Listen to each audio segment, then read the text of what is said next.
Hello and welcome back to my channel. आज मैं फिर से एक किताब की रिव्यू लेकर आई हूँ जिसका नाम है आज़ादी मेरा ब्रांड। अनुराधा पेनीवाल ने इसे लिखा है। आप सबके साथ या मेरे साथ अक्सर ऐसा होता है कि जो मैं कहना चाहती हूँ, जो मैं बोलना चाहती हूँ, वो मैं कहीं पढ़ लेती हूँ या फिर किसी किताब, कविता या कहीं भी मुझे मिल जाता है। इसको पढ़ने के बाद ऐसा लगा कि बिल्कुल मेरी ही बातों को, मेरे ही सवालों को इन्होंने इसमें रखा है।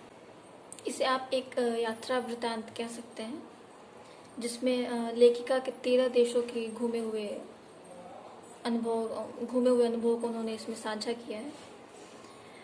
यह 2016 में इसका पहला संस्करण आया था। ये इसका चौथा संस्करण है जिसे मैंने अभी पढ़ा है।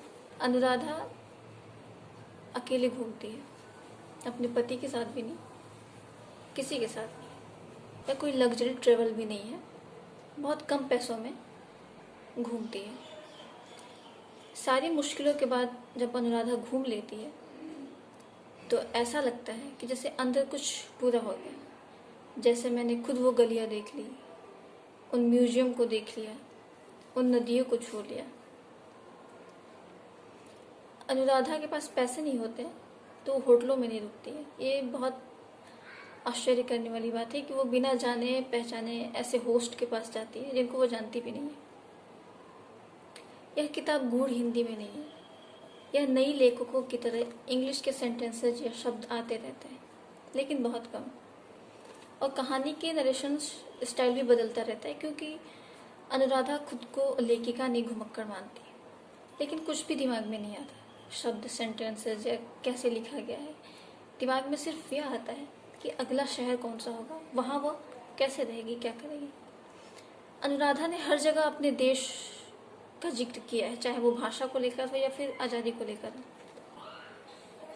वो सोचती है कि क्या वो अपने देश में अकेले इतनी रात को अगर रास्ता भटक जाए, या एक ऐसे घर में जहाँ कमरे में कुंडी ना हो और उस घर में सिर्फ एक मर्द हो, वो निडर बेफिक्र होकर रह सकती है। वो चाहती है कि सब आज़ादी उसे और सभी लड़कियों को अपने देश में मिले। और वो प्रश्न करती हैं कि क्या हमें इन सब आज़ादी पाने के लिए इतना सेफ महसूस करने के लिए अपने समाज या देश से दूर जाना होगा। इस किताब में उन्होंने बहुत अच्छी अच्छी बातें लिखी हैं, वो मैं आपको लास्ट में पढ़ के कुछ कुछ बताऊंगी। आपने लड़कों से सुना होगा कि मैं बाहर टहल के आता हूँ, घूम के आता हूँ। ये मैंने तो किसी लड़की के मुँह से कभी नहीं सुना। अगर ये बात कोई लड़की कह दे तो उसे कैरेक्टर सर्टिफिकेट थमा दिया जाता है। अनुराधा की यह किताब बेधड़क बातें करती है। मुझे लगता है कि कोई देख ले कि इसका टाइटल पढ़ ले तो सोचेगा कि ये तो लड़की बिगड़ी हुई है, फिर पढ़ के ऐसी ही चीज़ें पढ़ के लड़के बिगड़ रही हैं। लेकिन अनुराधा ने बिल्कुल गुस्सा होकर फिर कुछ ऐसी बातें नहीं लिखी इसमें। वो समझाने और समझने की कोशिश कर रही हैं अपने देश और दूसरे देशों की बातें। सेफ या अनसेफ को लेकर कि रास्ते में ड्राइवर से पूछती हूँ कि प्राग कितना सेफ या अनसेफ है। ड्राइवर, जो कि काफ़ी अच्छी अंग्रेजी जानता था, बताता है कि कुछ कुछ इलाकों में रात को ज़्यादा कैश लेकर नहीं निकलना चाहिए। वो कहता है कि बाहर के लोगों के आने की वजह से चोरी की घटनाएं बढ़ गई हैं। मैंने पूछा कि लड़कियों के लिए कितना सेफ है, तो शायद उसको मेरा सवाल समझ में नहीं आया या ना जाने क्या। फिर वह कहता है कि कीमती सामान लेकर बाहर नहीं निकलना चाहिए। मैंने साफ शब्दों में पूछा कि अकेली लड़की के लिए शहर कितना सेफ या अनसेफ है, छेड़खानी कितनी कॉमन है यहाँ। तो वह गर्व से मिली जुली आवाज़ में बोला कि Prague is very safe, I have not heard of anything in my 40 years of life. और भी उन्होंने बहुत अच्छी अच्छी बातें लिखी हैं, वो मैं पढ़ के आपको सुनाती हूँ, जो कि मुझे बहुत अच्छा लगता है। पर हमारे देश में तो अच्छी लड़कियां असेक्सुअल होती हैं। उन्हें ना किसी के साथ हम बिस्तर होने का मन होता है, ना किसी का हाथ पकड़ने का, ना वो किसी के होठ चूमना चाहती हैं, ना किसी के बाहों में खो जाना, ना ही उनके पेट में तितलियां उड़ती हैं। और उड़ती भी हैं तो पहले कुल गोत्र, अच्छी नौकरी, यहाँ तक कि घर परिवार देखकर ही पंख खोलती हैं। उनका मानना है कि हमें आज़ादी सिर्फ इसलिए नहीं चाहिए कि हम किसी के साथ सो सकें, हमें आज़ादी इसकी भी चाहिए कि हमें किसके साथ नहीं सोना है। उनका ये किताब हिंदी में लिखने के पीछे भी कई वजह हैं, और वो भाषा को बहुत तवज्जो देती हैं। और उन्होंने दिखाया है, मैं आपको पढ़ के बताती हूँ। भाषा को लेकर उन्होंने लिखा है एक चीज़ कि मुझे इसका ज्ञान यहाँ यूरोप में आकर हुआ कि जहाँ फर्राटेदार अंग्रेजी बोलना इंटेलिजेंस का प्रतीक नहीं है, और हिंदी किताबें पढ़ना या हिंदी में बातें करना पिछड़ेपन की निशानी नहीं है।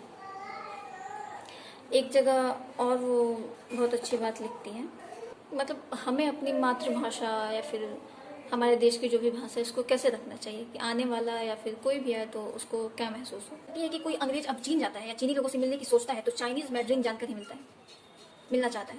लंदन में जगह जगह बच्चों को मैड्रिन सीखते देखा जा सकता है। हिंदी तो खैर हमारे ही बच्चे नहीं सीखते, औरों को क्या कहें।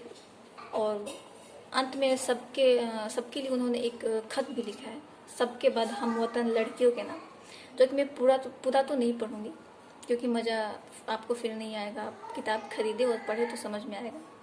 मेरी ट्रिप यही ख़त्म होती है, यहाँ से पेरिस और फिर वहाँ से वापस लंदन, बस। लेकिन मेरी यात्रा अभी शुरू हुई है और तुम्हारी भी। तुम चलना, अपने गांव में नहीं चल पा रही तो अपने शहर में चलना, अपने शहर में नहीं चल पा रही तो अपने देश में चलना, अपना देश भी मुश्किल करता है तो चलना। ये दुनिया तेरी ही है, अपनी दुनिया में चलना। लेकिन तुम चलना, तुम आज़ाद, बेफिक्र, बेपरवाह, बेकाम, बेहया होकर चलना।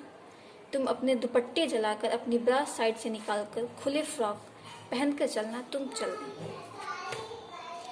तो खुलेआम और बेधड़क बातें करती हुई अनुराधा की यह किताब आपको सपने देखना सिखा देगा, खुद के लिए, अपने शरीर, अपने कपड़ों के लिए बोलने की आज़ादी, बिना डरे अपनी बात कहने, अपने शरीर, अपने कपड़ों को लेकर बातें करने की विश्वास पैदा कर देगी। तो मैं इसका लिंक डिस्क्रिप्शन बॉक्स में दे दूंगी। ये लड़के और लड़के सबको पढ़नी चाहिए।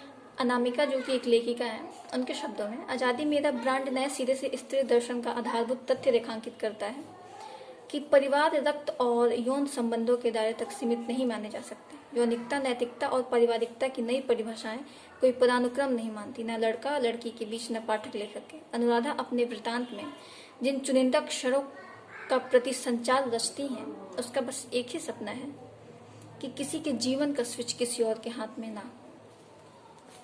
तो मुझे ये किताब पढ़ के बहुत अच्छा लगा। अगर आप भी पढ़ना चाहते हैं तो आप इसे मंगवाइए, पढ़िए। मैं इसका लिंक डिस्क्रिप्शन बॉक्स में दे दूँगी। और please like, share and subscribe करते रहिए। धन्यवाद।